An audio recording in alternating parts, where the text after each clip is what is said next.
ثناءاللہ صاحب، یہ امریکی وزیر جنگ کا ایرانی بندرگاہوں کی غیر معینہ مدت تک ناکہ بندی کا اعلان، اور دوسری طرف ایران کی امریکہ کو مکمل شکست تک تعاقب جاری رکھنے کی دھمکی.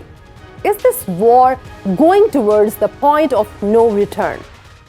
وادی نظر میں ایسے ہی لگتا ہے، کیونکہ امریکہ نے بھی بہت تھریٹ کی لیول بڑھا دی ہے، اور اس کے ساتھ اپنے ڈیفense سیکرٹری کی بات کی ہے. اگر آپ پریزیڈنٹ ٹرمپ کو بھی سامنے رکھ لیں تو آپ کو اندازہ ہو جائے گا. دوسری طرف ایران بھی نے اس کو سینٹرل بنا لیا ہے آبنہ ہرمز کے میں کنٹرول کو، اور وہ کسی صورت یہ اس سے بھی بڑھ کے ہو گیا ہے جو پہلے تھا خیال کہ یہ اور چیزیں ہوں گی. پھر اس کے ساتھ 2-3 اور نتی کر دی ہیں انہوں نے کہ یہ ڈی فریزنگ کریں ان کے فنڈس کی اور سینکشنز ہٹائیں، اس کے بعد سارے کی ساری فوج کو لے جائیں. اب اگرچہ یہ دھمکیاں ہیں، لیکن ان دھمکیوں کے پیچھے بھی آپ کو کچھ موو ہوتی ہوئی نظر آ رہی ہے. یا تو لیوریج کو زیادہ اسٹرانگلی ڈسپلے کیا جائے گا، یعنی خطرناک ہوگا، ایسکلیٹری ہیں سارے یہ اسٹیٹمنٹس وغیرہ، اور نہ لیکن ساتھ ساتھ پسے پشت نہ وہ بھی ڈپلومیسی بھی چل رہی ہے. ایران تو کہتا ہے کہ بالواسطہ طور پہ تو بات چیت ہو رہی ہے، پاکستان کو بھی اس میں پرانا کرتا ہے، تعریف کرتا ہے.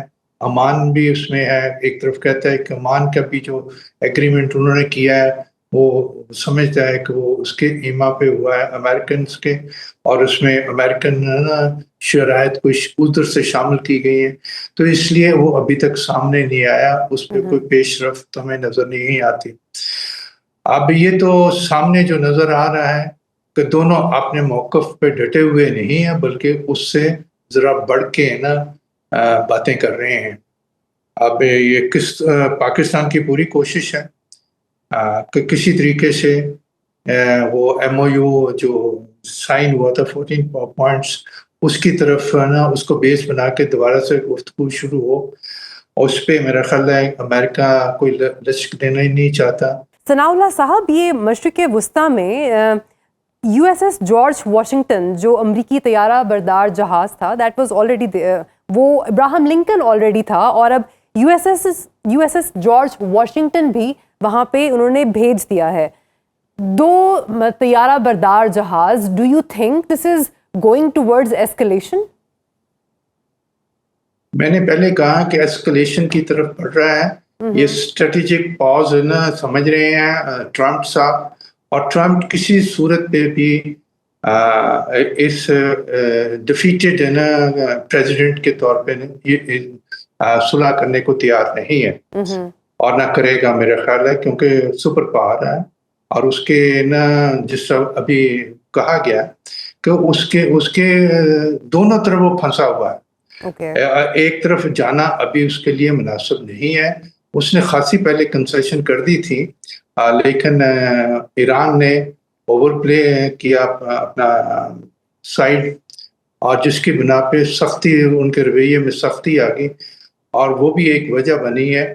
اور پھر اس طرح کا پروپیگنڈا بار بار آیا پاسداران کے لیڈرانس کی طرف سے. اب وہ یہ سمجھتے ہیں کہ ہمارا فل کنٹرول ہے، اور دوسری طرف وہ کہتے ہیں ناکہ بندی بند کریں. ٹھیک ہے، ان کے ایران کی طرف سے جہاز تو اندر داخل ہو جائیں گے، لیکن ایران کے آگے جہاز تو نہیں نکلنے دے رہے امریکہ. تو کنٹرول ان کا بھی ہے. یہ کہہ دینا کہ امریکن بالکل ہی بے بس ہو گیا ہے وہاں، میرے خیال وہ ناممکن ہے. باقی تھیوریاں بہت چل رہی ہیں کہ کیا ہو سکتا ہے، کیا نہیں ہو سکتا، اور پریشر اندرون بھی ہے امریکہ سے جس طرح کہ بتایا گیا ہے، اور گلف کی ریجن سے بھی ہے. لیکن میرا نہیں خیال کہ اب سعودی عربیہ اتنا ڈرا ہوا یا خوف زدہ ہے، کیونکہ اس کو 2 ساتھیوں اس نے ابھی کیا ہے، ٹرائی لیٹرل ڈیفینس ایگریمنٹ کیا ہے، اور وہ بھی اس کو حوصلہ ملا ہے. اور ادھر سے ایران کو بھی تھوڑا، اگرچہ انہوں نے اس کی مخالفت نہیں کی، لیکن ان کے ذہن میں یہ خیال تو ہو سکتا ہے نا کہ پاکستان جو اس کے بارڈر پہ ہے، اس نے اس طرح کی کلاس 5 والی بات کر لی ہے، تو کہیں یہ غلط نہ پڑ جائے، یا اس کا جو حوصلہ ہوتا ہے اس پہ بھی زد ہوتی ہے. باقی تو ان کی اسٹیٹمنٹ جو انہوں نے ہمارے 14 اگست پہ دی ہے وہ بھی بہت اچھی ہیں. ثناء اللہ صاحب، آپ نے کہا کہ چیزیں ایسکلیشن کی طرف بڑھ رہی ہیں، دوسری طرف جے ڈی وینس کا کہنا ہے کہ ان کی ٹاپ پرائیورٹی ہے عوام کو سستا تیل فراہم کرنا، اور دوسرے نمبر پر پرائیورٹی ان کی یہ ہے کہ ایران کے پاس نیوکلیئر ویپنز نہ ہوں. اگر جنگ جاری رہے گی اور مسلسل باتیں ایسکلیشن کی طرف جائیں گی تو یہ سستا تیل کیسے دیں گے اپنی عوام کو؟ بیسیکلی تو بہت ساری رپورٹس آئی ہیں جو کہ کریڈیبل ہے نا، انسٹیٹیوشن کی طرف سے بھی ہیں، تھرڈ پارٹی کی طرف سے بھی ہیں، کہ اسٹریٹجک سٹوریج آئل کا مختلف کنٹریز کے پاس انف ہے، اور وہ آگے نا 60 ڈیز تک کا یا 80 ڈیز کی بات کر رہے ہیں نا، جو پڑھ رہے تھے 2-4 رپورٹس میں. اس لیے اس کی اتنی گھبراہٹ نہیں ہوگی. گھبراہٹ ہوتی ہے پاکستان جیسے ملک کو جس کے پاس سٹوریج کیپیسٹی کم ہے. میں کچھ ہے نا ریسرچ پیپرز پڑھ رہا تھا جس میں بہت پہلے سے جب یہ ریولوشن ہوا اس کے بعد، چونکہ میں ایران میں بھی رہا ہوں، گریٹر نا سیٹن یا اس طرح کے ہنگامے اور ہوتے رہتے تھے، تو اس وقت سے وہ آپ نے ہرمز پہ اسٹڈی کی ہوئی ہے، انہوں نے ریسرچ کی ہوئی ہے. اب یہ ڈرایا جا رہا تھا کہ اس کے اوپر سارا زمین دوز نا خندقیں ڈالی ہوئی ہیں، ادھر سے چھپ جاتے ہیں اور پھر ادھر سے ہوگا.